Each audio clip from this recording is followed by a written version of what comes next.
Hi everyone, I'm Tova, your local realtor here in the DMV area. Today we're diving into a question I get all the time from clients. Should I live in Washington, D.C. or cross the border into Prince George's County, Maryland?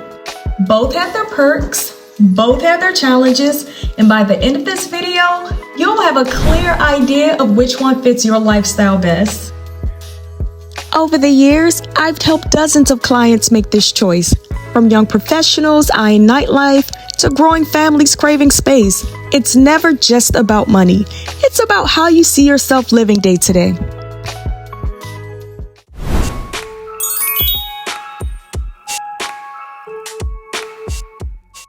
Let's start with one of the biggest deciding factors, cost of living.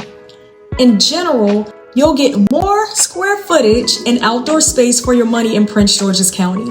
Whether it's a townhome, a single family home, your dollar stretches further. In DC, you might be paying more for a smaller footprint, but you're also paying for proximity. The restaurants, the nightlife, the history, and of course, shorter commutes if you work in the city. A renovated 3-bedroom in Brooklyn, D.C. might cost around $750,000, while a similar size home in Bowie could be closer to $450,000, often with a bigger yard and more parking.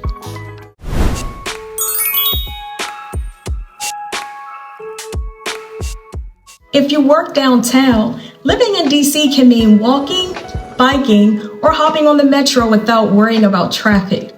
But if you're in Prince George's County near a metro station or major highway, you can still get downtown pretty quickly.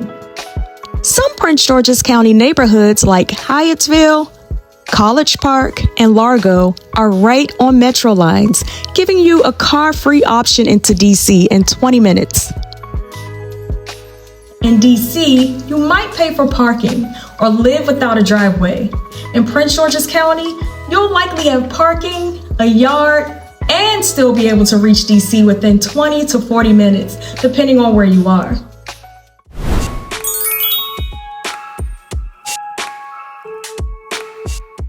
Living in DC means you're surrounded by culture, Smithsonian museums, the National Mall, historic landmarks, and a ton of restaurants.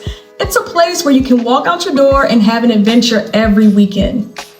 Prince George's County has its own gems like the National Harbor, parks, golf courses, shopping centers, plus it's quieter in most neighborhoods. You can still get into DC easily for events, but enjoy more space and privacy when you're home. In PG County, I often recommend weekend trips to Watkins Regional Park for families, or the MGM at National Harbor for a night out. While DC gives you instant access to theater, live music, and world-class dining every single night.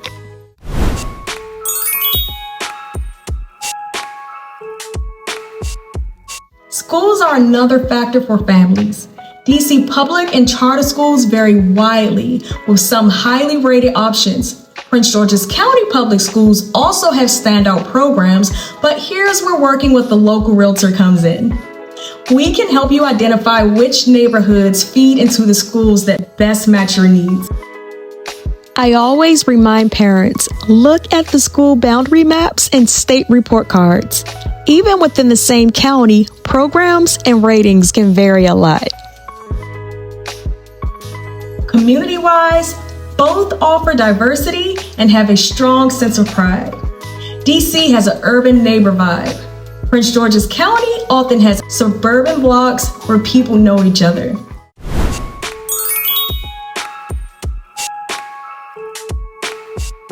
Property taxes are an important part of the puzzle.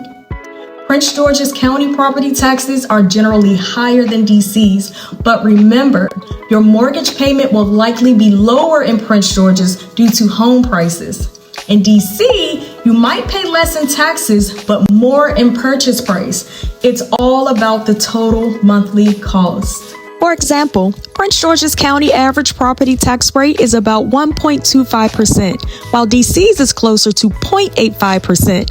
But remember, you're applying those percentages to two very different home values. For me, it really comes down to your lifestyle and your priorities. If you want city life, quick access to events, you don't mind smaller space for the location, DC is unbeatable. If you value space, quieter streets, and being close to the city, Prince George's County might be your match.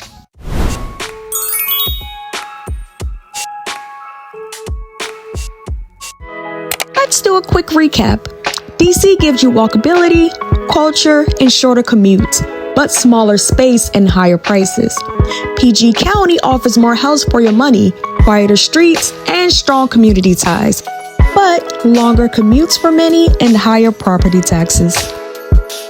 So, DC or Prince George's County? Which is better for first-time buyers, you might ask? PG County if you want more space for your budget.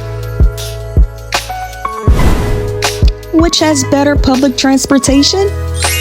DC overall, but Prince George's County neighborhoods on the metro lines are great too. Which is better for families, you might ask? Well, that depends on your school preferences and yard space needs. Which one sounds more like home for you? Drop your thoughts in the comments. And if you're ready to make a move, I'd love to help you find the perfect fit. Don't forget to like, comment, and hit that bell so you don't miss my next neighborhood breakdown. Bye.